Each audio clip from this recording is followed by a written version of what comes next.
कोल्हापुर में धाराशिव जाने वाली सीनियर कॉलेज के छात्रों की बस जंगल के रास्ते से गुजर रही थी। ट्रिप खत्म करके वे वापस धाराशिव आ रहे थे। दिन भर मौज मस्ती करने की वजह से सभी छात्र थक कर सो गए थे। दरवाजे की सीट के पास विकास सर और सुशील सर खर्राटे ले रहे थे।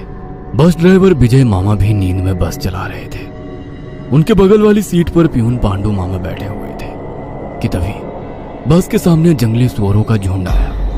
विजय मामा ने बस जंगल में रोक दी। कुछ देर में जब रास्ता खाली हुआ तो बस फिर से चलने लगी। कुछ ही देर में विकास सर के पीछे ही दूसरी सीट पर बैठा श्याम नींद से जाग गया। श्याम की उम्र 21 साल थी। पढ़ाई में बहुत तेज था, लेकिन हमेशा अकेला रहने वाला। ना किसी से बनती थी, ना ही उसका कोई दोस्त था। वह दूसरी सीट पर अकेला बैठा हुआ था। सर, टॉयलेट जाना है। सर ने आधी आंखें खोलकर खिड़की से बाहर देखा। बस अभी भी जंगल में ही थी। थोड़ी देर बैठ जाओ, जब जंगल खत्म होगा तब मुझे उठा दो, मैं बस रोक दूंगा, वे बोले और फिर आंखें बंद कर सो गए। श्याम बस की खिड़की से बाहर देखने लगा और जंगल खत्म होने का इंतजार करने लगा।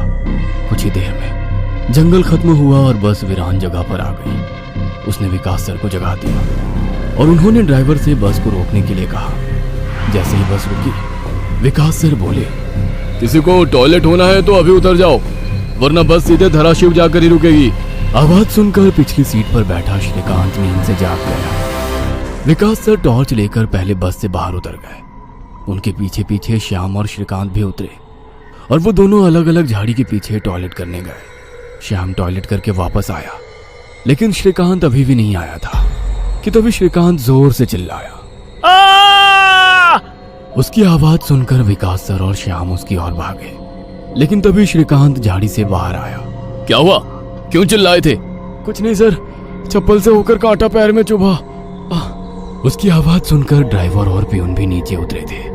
वो सब बस में वापस चढ़ने ही वाले थे कि तभी एक बाइक बस के सामने आकर रुक गई। अरे भाई साहब, यहाँ के नहीं हो क्या आप? क्या आपको पता नहीं कि इस रास्ते पर लोगों को हमेशा चकवा लगता है? बाइक चलाने वाला बोला। चकवा नाम सुनकर विकास सर बोले, हाँ पता है, हम बस निकल ही रहे हैं। और वो सब बस में बैठ गए। सर, वो आदमी किस चकवे के बारे में बात कर रहा था? प्यून ने अगली सीट से ही मुड़कर विकास सर से पूछा। हिंदी में चकवा मतलब छलावा, छलावा मतलब भूत। कहते हैं जो लोग रात में सफर करते हुए मरते हैं, उनकी आत्मा छलावा बन जाती है। छलावा रात को सफर करते हुए यात्रियों को पकड़ लेता है और उन्हें अपने गंतव्य स्थल तक पहुंचने ही नहीं देता। वो बस उन्हें उसी जगह पर घुमाते रहता है। कितना भी भाग लो या फिर गाड़ी तेज भगाओ, आप उसी जगह पर पहुंच जाओगे जहां आपको